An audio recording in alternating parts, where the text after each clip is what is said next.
Hey folks, Mr. Olson here.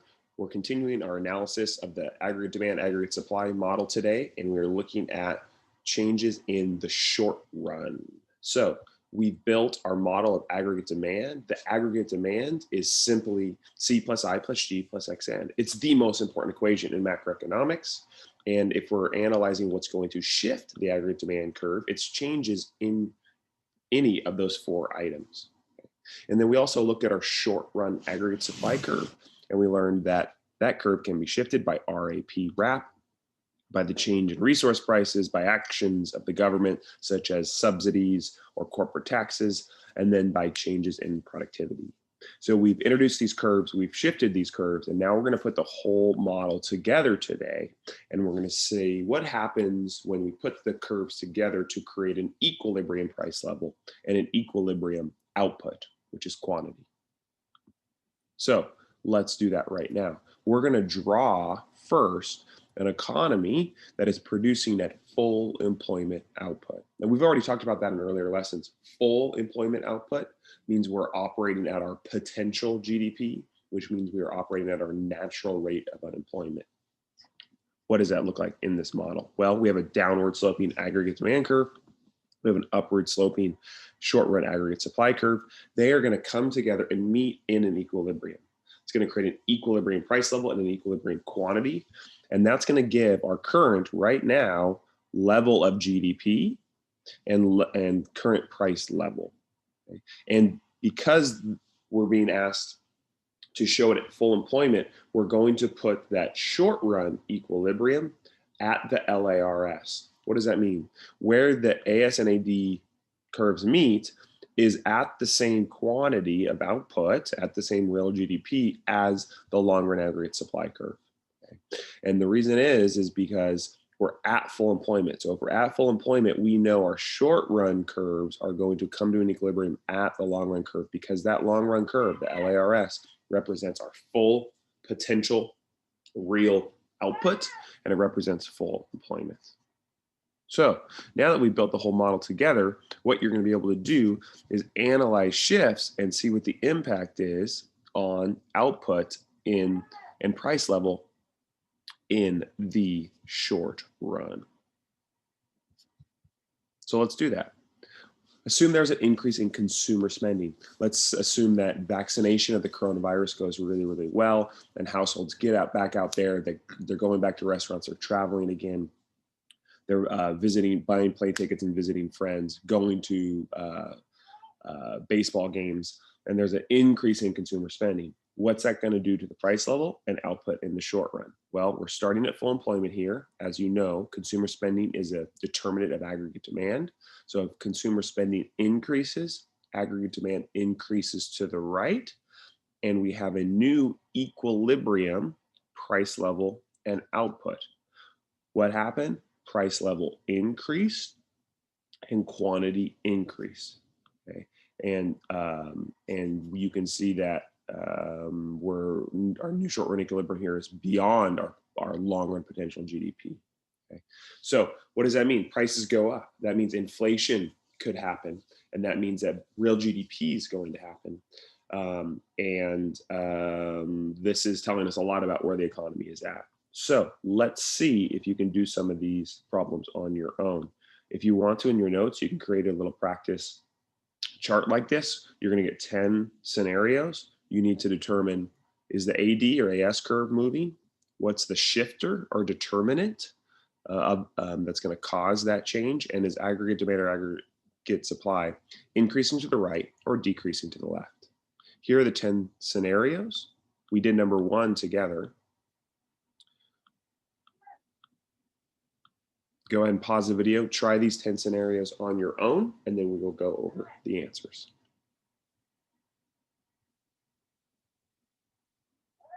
All right, and here's the answer slide. You can see here which curve shifted, which determinant caused the shift, and then whether it increased or decreased. So go ahead and pause this video, check your work, see how you did, and when we're back in class, let me know if you have any questions about these particular practice questions. Let's introduce the idea of inflationary and recessionary gaps. One big takeaway from this idea of inflationary and recessionary gaps is that the economy can only be in three places at any given time, right? So we're going to simplify and categorize the economy, and we're going to say it can only be in three places at any given time. And you actually already know this from the two models that we've already fully developed. We can express this in the PPC model, and we can express it in the business cycle model. The first place the economy can be is a recessionary gap. The green dot on both of these models represents a recessionary gap. If we are inside the PPC, we are underutilizing our resources. We are not being productively efficient. We are not being allocatively efficient. Factories are closed. Folks are not working. That is also shown on the business cycle model, where we are below the trend line here, down here on the trough of the PPC. The second place the economy can be is full employment output. If in the PPC model, that's the yellow dot on the line here, where we're being efficient and we're fully utilizing all of our resources. If we're in the US, we're at our natural rate of unemployment, which is roughly 5%. And then in the business cycle, the yellow dot showing the same concept is on the trend line, which also represents full employment. And then the third place the economy can be in is an inflationary gap. In an inflationary gap in the PPC model, you are temporarily producing beyond your potential GDP. On the business cycle model, the red dot, which is showing the same idea, you can see that you're temporarily up here on towards this peak on the business cycle. Prices are going to be really, really high, and you're actually in the short run producing beyond your potential long run GDP. So let's see how these three dots are represented on the aggregate demand, aggregate supply model. Let's assume the government increases government spending. What's going to happen to price level and output? Okay, we already know that it's going to increase aggregate demand to the right, which is going to increase the price level and increase real GDP. What you are looking at there is an inflationary gap. So that red dot represents an inflationary gap, and that red dot is showing the same economy, the same concept as being towards the peak on the business cycle graph or beyond the PPC. When we're in an inflationary gap, output is high, unemployment is less than the natural rate of unemployment. Okay.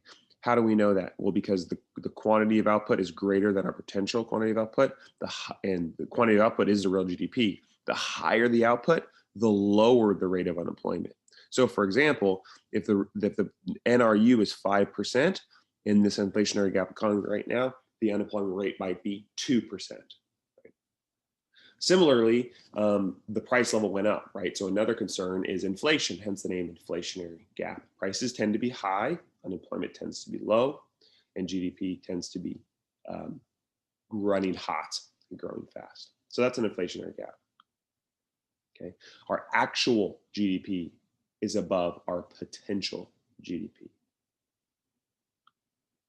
All right, let's look at the other direction. What if consumer spending falls? What's going to happen to price level and output? Well, you already know consumer spending falls. That's going to decrease aggregate demand to the left. It's going to decrease the price level. It's going to decrease the real GDP quantity of output, and it's going to put us into a recessionary gap. So that green dot on this slide represents the green dot on the previous slide for the other two models. What generally is occurring in recessionary gap? Output is going to be low. Unemployment is going to be high. Unemployment is going to be greater than the natural rate of unemployment. For example, the unemployment rate could be 8% or 9%, and prices also tend to be low. Our actual GDP is below our potential GDP, because our potential GDP is at QY, and we're currently in the short run equilibrium of Q1, which means our output is below. Let's build another type of gap that's caused by a negative supply shock. So what would happen if there's a negative supply shock of oil? What's going to happen to price level and output? This is an increase in the price of oil or scarcity in oil, which is going to create a negative supply shock. It's going to decrease aggregate supply to the left. And as you can see from the graph, it's going to increase prices and decrease GDP. This is the worst case scenario. This is something called stagflation. The most famous example of this in US history is the 1970s. Ask your parents about what it was like to live through this. What does stagflation mean? It means there is a stagnant economy, i.e. decreasing GDP, and there is high inflation. This is the worst case scenario because not only is unemployment going to be really, really high, but inflation is also going to be really, really high. Okay, so that's stagflation. It's also considered, it's still considered a recessionary gap. Okay. What determines the gap is on which side of the LARS your short run equilibrium is in. Okay. So even though there's inflation happening, because this green dot short run equilibrium is on the left side of the LARS, it's still considered a recessionary gap. Let's do some practice multiple choice questions from released AP exams to make sure you're getting it. Go ahead and pause the video, try the question, and then we'll go over the answer. Correct answer on this is A. And the mantra for you to remember on this is when in doubt, graph it out. So what I would do if I were you, I'd read this question. What's going to occur? There's an increase in labor productivity in the economy. That's going to be a productivity change. So it's going to be an increase in aggregate supply. So you could sort of sketch this out if you want to. And you know you're going to have an increase in AS, then a new short run equilibrium here. And then you can see on the graph, price level went down, which is a decrease in inflation, and output went up. So the correct answer is A. When in doubt, graph it out. Next question, pause the video, give it a try, see how you do. Correct answer on this one is C. An increase in personal income taxes is going to decrease aggregate demand because it decreases disposable income and decreases consumption. And then the aggregate supply curve is not going to change as a result of that.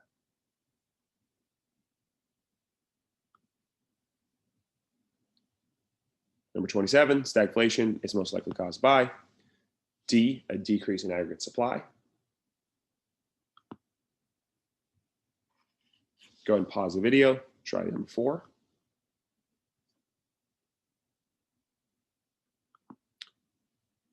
Correct answer on this one is E. An increase in aggregate supply will cause income and employment to change in which of the following ways. So an increase in aggregate supply is going to decrease the price level, and then it's going to increase real GDP because this is our new equilibrium. This was our old equilibrium. So we can see real GDP went up. And that's going to increase employment and increase income and increase employment, right? When real GDP increased, unemployment fell, which means employment increased, and then income's going to increase as well. Income is directly tied to real GDP. So if our real equilibrium GDP increases, so too does income across society. Because you'll recall, not only is there the expenditure approach for GDP, but there's also the income approach, right? So all the owners of that land, labor, and capital have a total income that's higher as a result of an increase in GDP. Last question. Correct answer is E. You'll recall that if there are high inflationary expectations, workers are going to ask their employers for higher wages, which gives us a negative supply shock, which gives us an increase in inflation and an increase in unemployment. All right, folks, thank you for listening. Enjoy the rest of your day.